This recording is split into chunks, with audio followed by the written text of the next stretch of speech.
তোমরা কি ভাবছো মাথায় হাত নিয়ে আছি কেন? না না, তার কারণ হচ্ছে এই যে সন্ধে 6:30 বেজে গেছে, তাই আমি মাথায় হাত নিচ্ছি এই কারণে যে আমি আজকে ঘুমোতে পারবো তো। কারণ 11টা 12টা যদি ঘুমাই তাহলে আমি ঘুমাবো কখন? আমি কিন্তু ঘুম একটু জলদি তাড়াতাড়ির মধ্যে ঘুমাই। তো যেই হোক, চলো আমি প্রথম থেকে ব্লগটা শুরু করি, তোমাদের সাথে শেয়ার করি। তো হ্যালো বন্ধুরা, সবাই কেমন আছো? আশা করি সবাই ভালো আছো। তো আমরাও খুব ভালো আছি।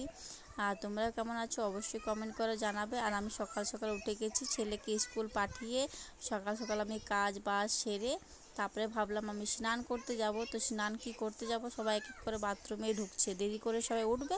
আর যখন স্নান করব বা কিছু কাজ করব তখন সবার এক একটা করে সবার নেশা হয়ে যায় আর কি। তো যেই হোক, আমার স্নান টান করে আমি পুজো করিনি আজকে, আমার শাশুড়ি মা পুজো করছে, বললাম না লেট হয়েছে। দিয়ে তারপর আমি চলে এলাম স্কুলে, 8:30টার সময় চলে এলাম। আর আমার ছেলের স্কুলটা এই যে চারপাশটাতে একটু দেখিয়ে দিচ্ছি তোমাদেরকে। তারপরে আমার বান্ধবীর সাথে একটু গল্প টল্প আড্ডা দিয়ে একটু যতক্ষণ টাইম পাই একটু স্কুলের মধ্যে ততক্ষণ বান্ধবীদের সাথে গল্প করি আর কি। যে হোক, নিজের একটু ভালো লাগে আর কি।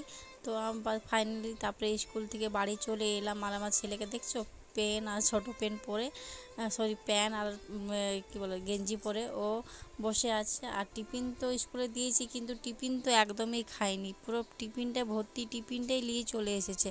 তারপরে ওকে খাইয়ে দাইয়ে স্নান করিয়ে তারপরে প্রায় 11টা বেজে গেছে। 11টার সময় ওর আছে টিউশনি।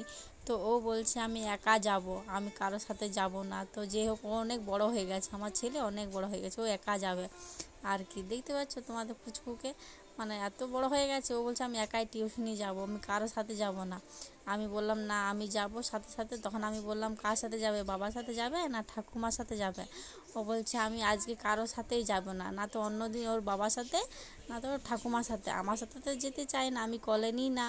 আর ওর ঠাকুমার সাথে এই কারণেই যাই, কারণ ও কলে চাপতে পায়, ওর বাবার সাথে গেলে গাড়িতে যেতে পায়, আর আমার সাথে গেলে হেঁটে হেঁটে। তার জন্য বলছে আমি কারোর সাথে যাব না, আমি একা যাবো আজকে। তো চলো, ও একা যাচ্ছে, ওর সাথে সাথে যাওয়া যাক, কারণ কত দূর যায় দেখি। ও মনে হচ্ছে যে যেতে পারবে না, আরও সাথে সাথে যাচ্ছি আমি, কিন্তু না। তারপর আধা রাস্তালে ঘুরে চলে এলো, তো ওর বাবার সাথে লাস্টে গেল গাড়িতে করে। তারপরে ছেলেকে, এই যে বৃষ্টি পড়ছে দেখতে পাচ্ছ কত বৃষ্টি পড়ছে। তো যে হোক, বৃষ্টি এত এমন হঠাৎ করে বৃষ্টিটা নামিয়ে দিয়েছে আর কি। তো চলো, আমি ছেলেকে এখন আনতে যাব, মানে টিউশনি থেকে। 12:30 পৌনে 1টা বেজে গেছে। তো ছেলেকে টিউশনি থেকে না আনলে তো এই দেখতে পাচ্ছ আমি দোকানে একটু দাঁড়িয়ে আছি। মানে তোমাদের দাদা মানে একটু বাইরে গেল আর কি, এখনই আসছে। তারপর আমি এই ছাতা নিয়ে তারপর আমি বেরিয়ে পড়বো, কারণ ছেলেকে আনতে পৌনে 1টা বেজে গেছে। তো ভিজে ভিজে আসবে কি। তো যাই হোক, আমি এই যে জল পড়ছে দেখতে পাচ্ছ, আমি নিজেও ভিজে যাচ্ছি। তো যাই হোক, তো ফাইনালি আমি চলে গেলাম ছেলেকে টিউশনি থেকে নিয়ে মানে আনতে যাচ্ছি আর কি। এই দেখো ছাতা নিয়ে আর আমি বেরিয়ে পড়লাম ছেলেকে আনতে। দেখতে পাচ্ছ আর কত বৃষ্টি, দেখো রাস্তাটা দেখাচ্ছে যে কত বৃষ্টি পড়ছে।